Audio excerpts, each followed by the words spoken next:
on Mata Hari, real name Marguerite Zeller, is one of several declassified today.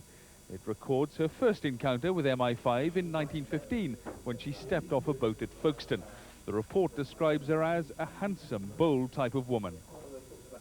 The file goes on to record her claims of earning huge sums in encounters with wealthy men and her arrest in France on charges of spying for the Germans. A newspaper cutting records the arrest. At least in those days, MI5 secured some intelligence just by reading the papers. But these files point to one conclusion. Mata Hari never gave away anything of real importance to the Germans. Does this new information debunk the theory of Mata Hari as a master spy? Well, I think it pretty well does. What happened was that after Mata Hari got fed up with taking her clothes off by the outbreak of the First World War, she decided she was going to be a master spy. But that was just fantasy. Tantalizingly, 19 pages about Mata Hari have not been released by MI5. A reminder that what is secret can remain secret at the stroke of a pen. Howell Jones, ITN.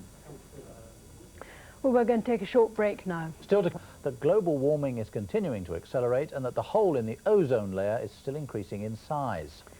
Yes, our science editor Lawrence McGinty has just returned from a 2-month visit to Antarctica to see the evidence for himself. You may have seen his reports on News at 10. He went to observe the British Antarctic Survey at work as they gathered key research on, firstly, global warming, and secondly, the hole in the ozone layer. Could it now be threatening the northern hemisphere too? Here's a reminder of those 2 special reports. We came to look for evidence that global warming in Antarctica could present the greatest environmental threat ever. Scientists from the British Antarctic Survey took me to see unique research that's producing firm evidence that warming is occurring here. By studying the remains of microscopic life in these mud samples, they can plot the climate over the last 10,000 years. They found that in recent years, the climate has become much warmer.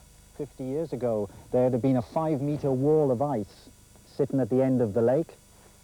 The Antarctic ozone hole was discovered here at Halley Base. This is our ozone laboratory. John Shanklin discovered the ozone hole using this instrument. Within 20 or 30 years, there's some predictions that we might actually have an ozone hole in the Arctic as big as the current Antarctic one.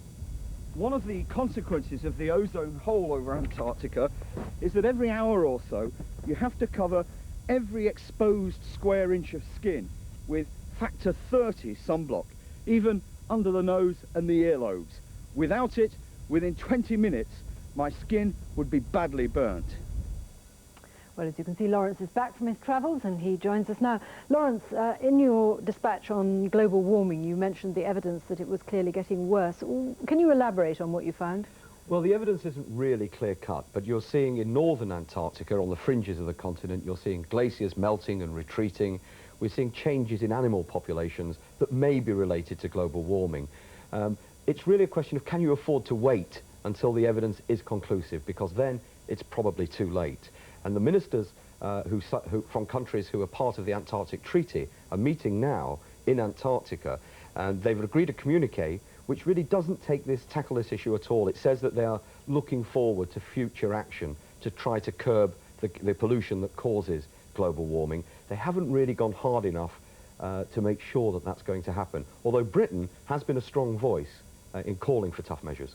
Now, on the hole in the ozone, you gave a pretty graphic description of the precautions you were having to take down there, and it contains warning for us in the northern hemisphere as well. Well, what they're saying is that it seems likely that we're going to get an ozone hole as severe around the Arctic, up here in the north, as occurs in the Antarctic. And if that happens, we're going to have to take the same kind of measures. I mean, already people are putting sunblock on their children, but and on themselves if they go sunbathing, but I think we're going to have to do it earlier in the year, and more of it. And briefly, is there any evidence really that the world has woken up to these threats? Yes and no. I mean, I think the politicians are talking about them, but when you look at hard evidence that action is really being taken, I mean, we've had now 4 or 5 World Summit meetings on curbing the gases that cause global warming, and the action that's happened is still not that strong. Lawrence, thanks very much indeed. And on News at 10 tonight, we'll have Lawrence McGinty's 3rd special report, the growing threat to wildlife in Antarctica, As fishermen plunder the food they eat, what could be done to help them survive? Now, some music to the ears of any parent whose child wants to learn an instrument. The government's giving schools £180 million over the next 3 years to buy more instruments and pay for more music tuition. Our education correspondent Helen Wright reports. A rousing welcome for David Blunkett and Culture Secretary Chris Smith from music students at this London school as they announced plans to double spending on music teaching in England to £180 million. We know that music is crucial to the development of every child, to an understanding of the joy that can be gained from it. But we also know that music can be celebrated as part of the broader curriculum. This school, Chase Lane Junior, already provides instruments to children whose parents can't buy them. The investment should mean other schools can do the same. Pupils say that's important. It's actually being able to join in with the thing, not just sit home and listen to what other people have done. The money should also help schools with no music lessons launch a programme and train more specialist music teachers. The money will be available to school bands like this one from September, and teachers believe getting more children involved in music will help improve their performance in all other lessons. Helen Wright, ITN, Heston Community School. In a few minutes' time, the Princess Royal will be making a very public show of support to the 6 million... For the young pilot and his parents flying with him, but also for commuters on a busy 6-lane highway in Melbourne. The light plane had just taken off during the morning rush hour when its engine failed. At first, the pilot tried to land on a sports field, but the plane was too high and going too fast. He then turned towards a main through road, hoping that somehow he could miss all the traffic.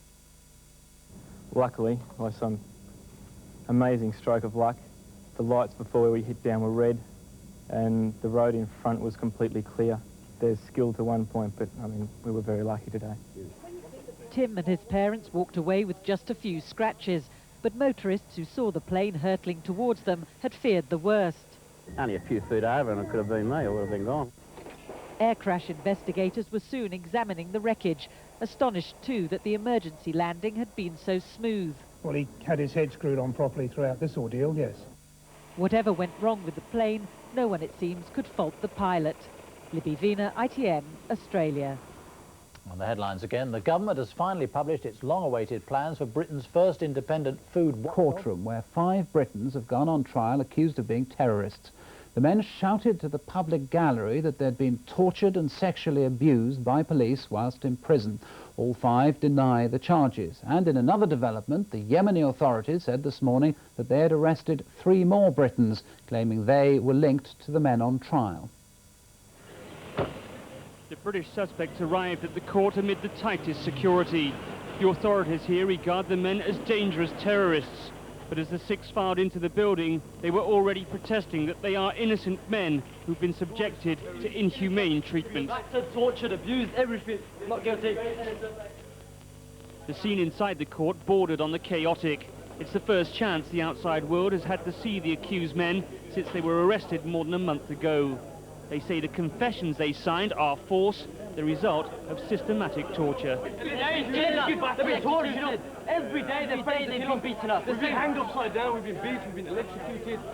I've been sexually abused. They've been saying that we're going to shoot you, I'm going to say you tried running away. Prosecutors say they have a mountain of physical evidence, including landmines, shoulder-launched rockets and explosives, which help to prove that the suspects are terrorists who are planning a bombing campaign. The defence asked for an adjournment of 2 weeks to give time to prepare their case. The judge allowed just 2 days. The trial will proceed on Saturday. For members of the men's families who've just arrived from the UK, it's been a shocking and frustrating time. This court is a joke. You've seen it for yourself. You just show the world, okay? It's a joke. The security forces have always linked the British suspects on trial today with what happened in the hills of southern Yemen in December. 16 Westerners were seized by an armed gang. The Yemeni authorities say they were demanding the release of the British Muslims. It ended in tragedy when 4 of the hostages were killed in a shootout between the kidnappers and the army. Now there are reports that the security forces have arrested several more people in connection with that kidnap incident, and that at least 3 of those taken into custody today have British passports. It all serves to further complicate what was already a complex and difficult situation, which both the Yemeni and UK governments were hoping would quietly go away. Jeremy Cook, BBC News, Aden. Well, Hannah Sirua is part of the campaign team working for the release of the 5 Britons. Hannah Sirua, we have pictures that we've just received of the scenes inside the courtroom. How worried are you about what went on this morning? I'm very concerned, and we all are. Basically, as you probably saw for yourself, and as you've heard in the reports, there is no semblance of a fair procedure in these legal proceedings. The defense has not even been allowed to speak in court. The charges have not been made clear, and new charges, at least one new charge has been added to the charge list without any notice.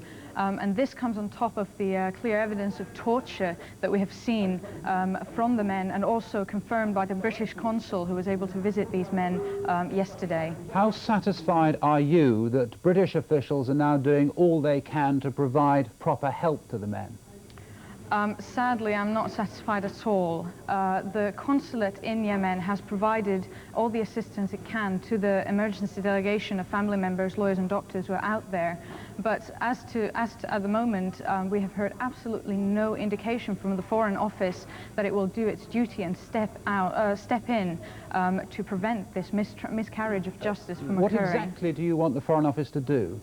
Well, basically, it has become clear that this legal proceedings will not be fair, and this trial will not be fair, and therefore the Foreign Office should step in to declare this case and to make sure that any trial is adjourned until proper proceedings can be set in place and until full access is granted to doctors and lawyers to the detainees. Hannah Sirua, thank you very much for talking to us. Thank you. The double-cross network misled the Germans about where the D-Day landings would be, leaving much of the German army in the wrong place. But the records also show pre-war lost opportunities, detailing how an unnamed anti-Nazi warned Britain of Hitler's plans for aggression.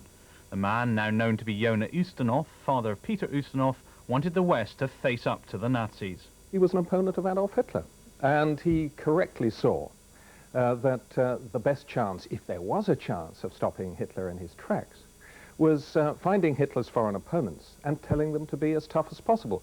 As press attaché to Joachim von Ribbentrop, Germany's ambassador to London, Ustinov accurately detailed German plans for expansion, but went unheeded. Instead, Prime Minister Neville Chamberlain, referred to by Hitler with schoolboy obscenities, had a policy of appeasement that the file warns made war inevitable. Mark Leahy, BBC News, at the Public Record Office. In Shakespeare's day, the women in his plays were played by men. Today, in the name of authenticity, one theatre company is to start a production of Antony and Cleopatra, as the bard would recognise it, with men in both the title roles. Shakespeare's Globe has been somewhat of an unexpected success. Built on the south bank of the Thames to the most accurate measurements of what is now known of Shakespeare's original theatre, critics at first said the Globe would be at best a museum piece, at worst a sterile tourist attraction. But 3 years on, the unsubsidised theatre has exceeded its visitor target by 20% and is attracting near-capacity audiences for its productions. And with each show, Elizabethan authenticity is the name of the game. This season, the Globe's artistic director, Mark Rylance, has taken authenticity to the limit by playing Cleopatra. In Shakespeare's time, boys would take the female roles, but here a grown man has taken a role which in modern times would normally be played by one of our top actresses. The critics seem to take it all in their stride. Yes, of course it is. One could argue, though, that Mark is a top actor, and so, of course, if one wants to kind of gender bend, as it were, and also explore original Shakespearean practice, why not try this?